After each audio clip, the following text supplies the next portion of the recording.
मेरा शेर कुछ यूँ था, वो बड़ा ही पसंद किया गया हम्म। कॉलेज में। वो था कि जी किसी उदास पहर जब तन्हा उदास हो तुम, हम्म। तो गुजरे हुए लम्हों का फिर से हिसाब करना। तो अधूरे आप करते हैं हिसाब? जी बिल्कुल, हर चीज़ का हिसाब, बिजनेसमैन हिसाब के साथ चलता है, आपको पता सही। है, बेहिसाब नहीं चलता वो। तो कहते हैं अधूरी मोहब्बतों का फिर से हिसाब करना, तुम देखना कहीं मेरा भी जिक्र होगा, हम्म। दिल के किसी दरीचे से मेरा भी गुजर होगा।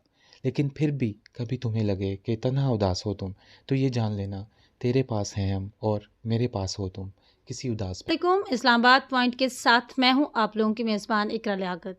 नाज़रीन इकराम, अक्सर आप लोगों ने मुझे सियासतदानों के साथ, फ़नकारों के साथ, गुलकारों के साथ देखा है, लेकिन कभी ऐसे इंसान के साथ नहीं देखा जो कि हमारे मुल्क की मईशत को, डूबती हुई मईशत को सहारा देने में अपना किरदार अदा कर रहे हैं।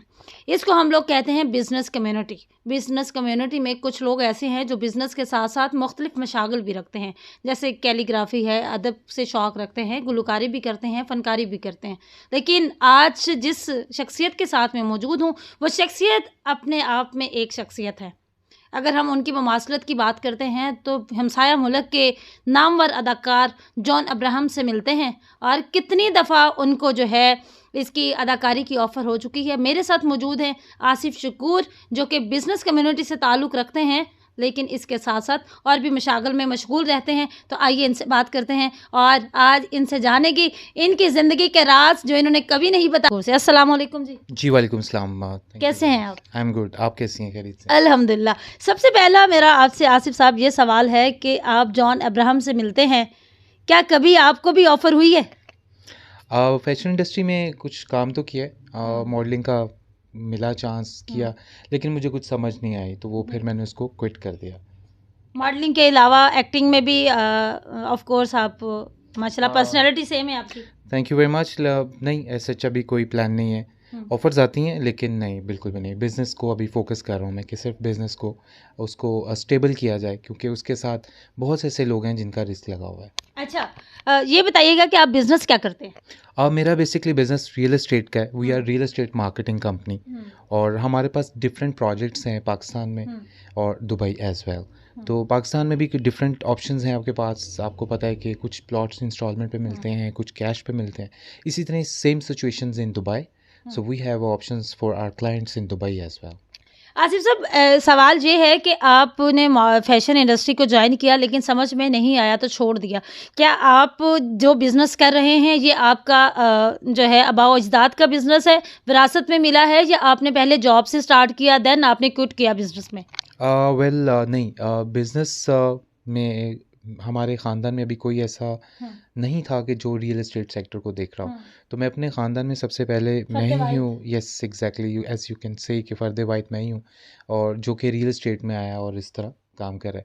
हमारे फैमिली में ऐसे अभी तक कोई नहीं है। पहली जॉब आपने कौन सी की थी? पहली जो जॉब थी जी, वो मेरी एक कॉलेज था, वहाँ पे एज़ लैब इंस्ट्रक्टर मैंने काम किया था जी। एजुकेशन कहाँ से हासिल की? स्कूलिंग मेरी थी गवर्नर हाउस से। गवर्नर हाउस के अंदर जो स्कूल है वहाँ से पढ़ा। फिर उसके बाद एफए मैंने प्राइवेट किया। फिर पंजाब यूनिवर्सिटी में मैंने एमबीए किया अपना। तो आई को एजुकेशन। गुड। ये बताइएगा कि कितना अरसा जॉब की और उसके बाद रियलाइज़ हुआ कि नहीं अब कुछ डिफरेंट करना चाहिए? जॉब वेल 2001 से मैंने अपनी जॉब शुरू कर दी थी, when I was in matric class. तो तब मैंने जॉब शुरू की और तब से I am still working on myself. Why आपने क्यों स्टार्ट की मैट्रिक से वर्किंग? क्या वजूहत? बिकॉज कुछ गोल्स थे लाइफ के। सराउंडिंग कुछ ऐसा था कि मुझे लगता था कि मुझे कुछ करना चाहिए। तो मैंने मैट्रिक के जो पेपर्स दिए थे उसके फौरी बाद जो 3 मंथ की छुट्टियां होती हैं, उसी में मैंने अपना कैरियर स्टार्ट किया था जॉब का जी। गुड हो गया। इसके अलावा ये तो आपकी बिज़नेस के मशागल हो गए। डेली रूटीन लाइफ क्या है? क्या करते हैं? फैमिली को कितना टाइम देते हैं? इसके बारे में कुछ बताएं। वेल फैमिली को जो अगर टाइम की बात की जाए तो सुबह 8 बजे ही टाइम शुरू हो जाता है। मेरी एक बेटी है महरमा, और उसको पहले स्कूल छोड़ता हूँ, फिर ब्रेकफास्ट होता है, फिर ऑफिस के लिए निकल जाता हूँ। शाम को स्विमिंग करता हूँ मैं। पास ही में एक इंटरनेशनल होटल है, वहाँ पे मैं स्विमिंग करता हूँ। छोटे मोटे बस इस तरह की कुछ एक्टिविटीज़ हैं। शेरो शायरी से बहुत लगाव है मुझे, और स्विमिंग से बहुत ज़्यादा है।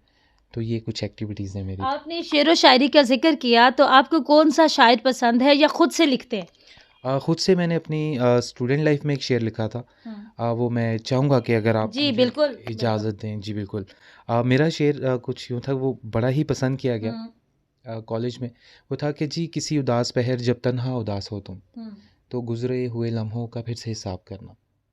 तो अधूरी आप करते हैं हिसाब? जी बिल्कुल, हर चीज़ का हिसाब, बिज़नेसमैन हिसाब के साथ चलता है, आपको पता सही। है, बेहिसाब नहीं चलता वो।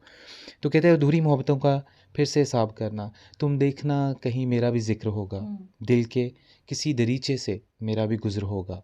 लेकिन फिर भी कभी तुम्हें लगे कि तन्हा उदास हो तुम, तो ये जान लेना तेरे पास हैं हम और मेरे पास हो तुम, किसी उदास पहर जब तन्हा उदास हो तुम। किसी उदास पहर जब तन्हा उदास हो तुम, ये यकीन करना कि मैं तुम्हारे पास हूँ, मेरे पास हो तुम। एग्ज़ैक्टली। अच्छा जी, मैंने भी शेर वैसे याद कर लिया है। आपने अधूरी मोहब्बतों का ज़िक्र किया तो सवाल खुद ही आ गया, ज़रा अधूरी मोहब्बतों की दास्तानें बनाओ। नहीं, लाइफ में कभी ऐसा चांस ही नहीं हुआ कि मोहब्बत कर सकें, कुछ रिस्पॉन्सिबिलिटीज़ ऐसी थी। भाभी सुन रही हैं? नहीं, ऐसी बात नहीं है। वो बिल्कुल वो सुन रही हैं, लेकिन ऐसा कुछ नहीं है। अच्छा। मेरी फैमिली, मेरे फ्रेंड विटनेस है इस चीज़ पे कि काम की तरफ ही फ़ोकस किया और अपने जो लाइफ़ के गोल्स थे उनको अचीव करना था। तो ऐसी बात पे मतलब फ़ोकस ही नहीं किया। अभी शादी भी जो है अल्हम्दुलिल्लाह वो अरेंज मैरिज है जी मेरी। मतलब घर वालों ने और रिश्तेदारों ने मिलके फंसा दिया आपको? नहीं, ये आप कह सकते हैं कि किस्मत ने लिखा ऐसा था और अल्लाह ने लिखा ऐसा था कि यही मेरे लिए बेस्ट है, क्योंकि छोड़ा ही अल्लाह पे है, बड़ों पे, तो वो जो बेस्ट था वही हुआ जी। माशाल्लाह। आसिफ साहब ये बताइएगा कि आपकी फ़ैन फॉलोइंग भी अच्छी है, मैंने ये भी देखा है कि दूसरे बिज़नेसमैन की तरह आप टिपिकल बिज़नेसमैन नहीं हैं, बल्कि सोशल मीडिया पर भी काफ़ी एक्टिव रहते हैं। तो वहाँ पर भी ज़ाहिर-सी बात फ़ैन फॉलोइंग में गर्ल्स भी होंगी, तो कभी वो ऑफ़र नहीं करती हैं जॉन अब्राहम को? नहीं, ऐसा नहीं है जी। मैसेज वगैरह आते हैं, बिल्कुल बहुत सारे मैसेजेस आते हैं और नहीं, मैं उनसे बात, वो अगर कोई बात ऐसी है, कोई क्वेश्चन है मेरे बिज़नेस से रेलेवेंट, तो बिल्कुल वो मैं करता हूँ, मेरी टीम करती है, मेरी सोशल मीडिया टीम है वो देखती है। लेकिन नहीं, ऐसा सच नहीं। ऐसा सच कभी हुआ हो कि किसी लड़की का मैसेज आया और आप और भाभी दोनों डिनर पे बैठे हों? नहीं, ऐसा नहीं हुआ। मेरा एक ईमान है कि जी, जब मैंने ये काम शुरू किया ना, तो मेरा रिस्क कम होना शुरू हो जाएगा। तो मुझे डर लगता है कि मेरा रिस्क ना कम हो, क्योंकि मेरे साथ बहुत से लोग जुड़े हुए हैं। ये बात आपने बिल्कुल सही की है। बताइएगा कि आपके मुख्तलिफ मशागल को हम डिस्कस कर रहे हैं। आपने ये भी बताया कि शेरो शायरी से भी लगाव है। मैंने देखा कि आपके ड्राइंग रूम में डिफरेंट कैलीग्राफीज़ लगी हुई हैं। तो क्या ये आपने खुद बनाई हैं या आर्टिस्टों कौन-कौन से आर्टिस्टों की हैं या खुद भी शौक रखते हैं कि खुद भी कभी ट्राई किया हो? नहीं, बिल्कुल जी, मैंने ट्राई किया है, मैंने काफ़ी ड्राइंग्स बनाई भी हैं, कैलीग्राफी भी बनाई है, लेकिन वो मैंने अपने ड्राइंग रूम में नहीं लगाई, क्यों लोग कहेंगे कि ये किस लेवल का काम है। यहाँ पे मेरे जो इस वक्त ड्राइंग रूम में है, बिन कलंदर का काम लगा हुआ है और भी बहुत से ऐसे रिनाउंड आर्टिस्ट हैं जिनकी यहाँ पे कैलीग्राफीज लगी हुई हैं and this is very expensive. तो मुझे बहुत ज़्यादा शौक है, अगर आप मेरे ऑफिस को विज़िट करें तो उधर भी you will see so many art work. मुझे बहुत ज़्यादा शौक है पेंटिंग्स का, क्योंकि मुझे लगता है कि जो दीवारें हैं उनको भी आप डेकोरेट कर सकते हैं, वो पेंटिंग्स हैं अल्लाह के कलाम से। तो वो मुझे बहुत शौक है। मैंने आर्ट कलेक्शन काफ़ी अपनी ऑफिस में भी और अपने ड्राइंग रूम में भी लगाई हुई है जी। तो आपने कभी खुद ट्राई किया है कि मतलब आपको ने कभी कोई स्केच बनाया हो, कोई खुद से बनाने की कोशिश की हो कि जब इंसान को एक चीज़ का शौक होता है तो वो खुद भी चाहता है कि मैं भी ये काम करूँ? जी एग्जैक्टली, मैंने एक स्केच बनाया है, as you can see on your back side मेरी मदर का एक पोर्ट्रेट है। वो मैंने बनाया हुआ है जी, वो मैंने अपने ड्राइंग रूम में लगाया हुआ है, तो वो आप दिखा सकते हैं जी। आपकी मदर हयात हैं? नहीं, मेरे पेरेंट्स दोनों नहीं है जी। माँ बाप मेरे जो दोनों हैं मेरे, वो नहीं है, नो मोर। आपकी जो शादी हुई वो अरेंज मैरिज है। आपके बच्चे कितने हैं? मेरी एक बेटी है जी, महरमा उसका नाम है, और उसी के नाम से ही मेरी ये फर्म है, महरमा मार्केटिंग। आसिफ साहब ये बताइएगा कि अक्सर कहा जाता है कि कामयाब औरत के पीछे मर्द का हाथ होता है या कामयाब मर्द के पीछे औरत का हाथ होता है और जो कामयाब औरत होती है उसके पीछे उसके वालिद का हाथ होता है, शौहर का हाथ होता है या बहुत ज़्यादा ऐसे मसाइल होते हैं। तो क्या मैं ये कह सकती हूँ कि आज आप जिस मुकाम पर हैं इसमें भाभी का किरदार है? एग्जैक्टली, इसमें मेरी बेगम का, मेरी बेटी का, मेरी बहनों का, मेरे पेरेंट्स की दुआओं का बहुत ज़्यादा मैं कहूँगा कि किरदार है। 99.9%। मैंने अभी 1% भी नहीं दिया अपना जी। कभी जब से शादी हुई है कभी ऐसा वक्त भी आता है कि बिजनेस है क्राइसिस हो जाते हैं, जो लग करोड़पति होता है बिजनेसमैन हमेशा ज़ीरोपति होता है, तो कभी ऐसा लगा हो कि ये कोई नाजुक मौका आया है यहाँ पर आप लोगों का जो घरेलू लाइफ है वो मिसबैलेंस हुई हो? नहीं, अल्हम्दुलिल्लाह, सो फार गोइंग सो गुड। ऐसा सच नहीं है। अगर होगा भी तो वो कोई प्रॉब्लम नहीं है अल्हम्दुलिल्लाह, क्योंकि मेरी वाइफ़ काफ़ी कोऑपरेटिव है। तो I have a very wonderful wife by the grace of God, तो ऐसा सच नहीं कोई इशू। भाभी के लिए अगर कोई सॉन्ग गुनगुना दे। सॉन्ग जी बिल्कुल, क्यों नहीं। अ, कौन कह रहा हूँ जी? बिल्कुल जी। परी परी है एक परी, आसमां से आ गिरी, सामने मेरे खड़ी, मुझे उससे प्यार हो गया, हाय मुझे उससे प्यार हो गया। आखिरी सवाल ये है कि बिजनेसमैन है, रियल एस्टेट से आपका ताल्लुक है। आजकल जो मुल्क की माशी सूरत हाल है, इसमें रियल एस्टेट कहाँ पे खड़ी है? और रियल एस्टेट काफ़ी डिस्टर्ब हुई है, और रियल एस्टेट के बेसिकली हमारे यहाँ पे देखा जाए तो काफ़ी कैटेगरीज़ हैं। कुछ ऐसी कैटेगरीज़ हैं जिसमें आपको एंड यूज़र आता है, वो हिट करता है, जिसमें घर है या प्लॉट है, वो घर बनाना चाहते हैं या शिफ्ट कर रहा है। एक कैटेगरी आती है जिसमें इंस्टॉलमेंट प्लान है, लोग कमेटी को स्किप करके अब आ गए हैं इंस्टॉलमेंट प्लान पे कि पार्ट्स में हम अपनी प्रॉपर्टी बना लें, वो चाहे प्लॉट हो या आपकी शॉप हो या घर हो, वट एवर इट इज़। तो मेरे पास जो प्रोजेक्ट हैं वो है इंस्टॉलमेंट्स पे, ठीक है। इधर लाहौर में भी जो है, इस्लामाबाद में एंड दुबई एज वेल। तो पार्ट्स में सेक्टर कोई ऐसा डिस्टर्ब नहीं हुआ, ऐसा बिजनेस हो रहा है, और लोग people are buying a property here in Dubai, Islamabad and Lahore as well. So it's going very good, अल्हम्दुलिल्लाह सही जा रहा है। फ्यूचर प्लान्स क्या है?